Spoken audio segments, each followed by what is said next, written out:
Welcome to Catholic Views, where we get to know the faith and those who live it. I'm your host, Renee Kranz. Today, we will have Father Andy Thuringer in the studio.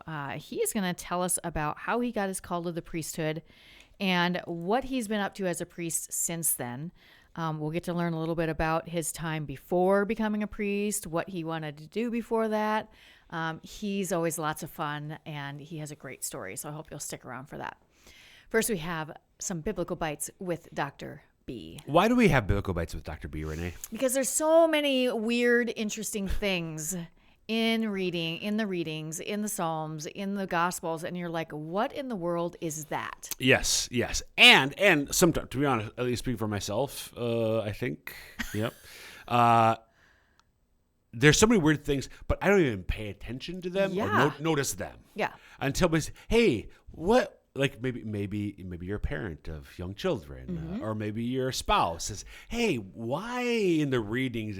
Like, oh yeah, it did say that. Yeah, and sometimes it actually means something. That's weird. Yeah, exactly. Yeah. Right. So that's the whole point for why.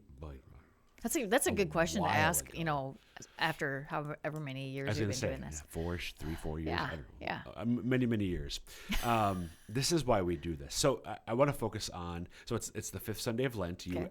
I was trying to figure it out before we came on. Off and you were right. So 2 weeks to Easter.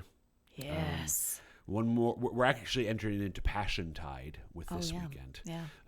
The last 2 weeks of Lent. So sometimes you might start seeing the purple covers go up on things. On statues. Yes. I almost said on staples, but hopefully there's no massive staples in your no. church. Okay. So fifth Sunday of Lent, last 2 weeks of Lent start today. And I want to focus on the first reading, which is from chapter 43 of the book of the prophet Isaiah. So I'm going to give one of my clear but quick. Okay. Get ready, everybody. Thus says the Lord, who opens a way in the sea and a path in the mighty waters, who leads out chariots and horsemen, a powerful army, till they lie prostrate together, never to rise, snuffed out and quenched like a wick. Remember not the events of the past, the things of long ago consider not. See, I am doing something new. Now it springs forth, do you not perceive it? In the desert I make a way, in the wasteland rivers. Wild beasts honor me, jackals and ostriches, for I put water in the desert and rivers in the wasteland, for my chosen people to drink, the people whom I formed for myself, that they may announce my praise. Renee Kranz. Mm-hmm. There is something in this reading that is, for the Jewish mindset, almost scandalous, but at a minimum, incredibly provocative. Do you have any idea what it might be? I'm doing something new? You're close, actually. Okay. You're very close. I remembered a part of the reading, so that you did. That was very well close. done. So earlier in that very sentence that you just spoke of, so it starts off, thus says the Lord, who opens a way in the sea. So there's a hearkening back to the Exodus. Yeah. But then we get, remember not the events of the past, the things of long ago consider not, since I'm doing something new. So I have for years been pointing out that for the Jewish people, today as much as yesterday, when we read the Old Testament, you see this. For the Jewish people, remembering is huge. Yes. Remember the marvelous works of the Lord. Remember the great and mighty things the Lord has done for you and for us. The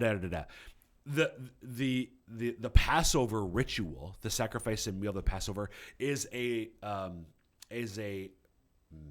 liturgical ritual representation of the events of the Exodus for contemporary Jews to enter into. Right. So remembering the works of the Lord in the past is huge, especially the Exodus. The Exodus is when, yes, they were there before, obviously, but this is when the Lord took them and covenanted himself to them, entered into a profound relationship with them as a nation. Mm-hmm. And now they're being told, hey, don't think about the past.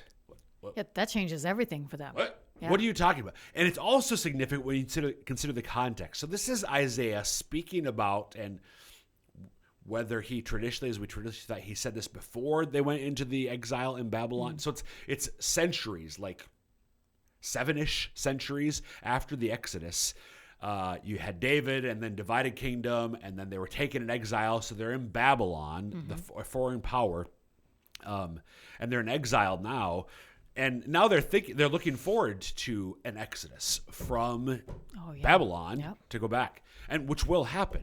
But here, so whether Isaiah is looking ahead or he's describing what's happening at the time, either way, he's saying, forget about the past. God is going to do something new.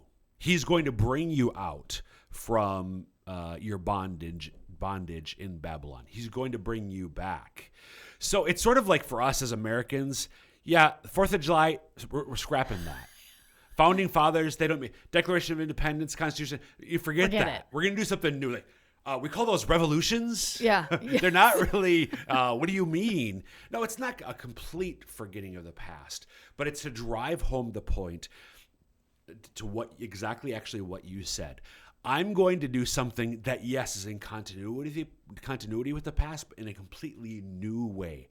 And he does that then, but he does it even more with Jesus Christ. So as we enter into the close of Lent, let God do something new in your life this Easter. Great advice. Thanks, Dr. B. You bet.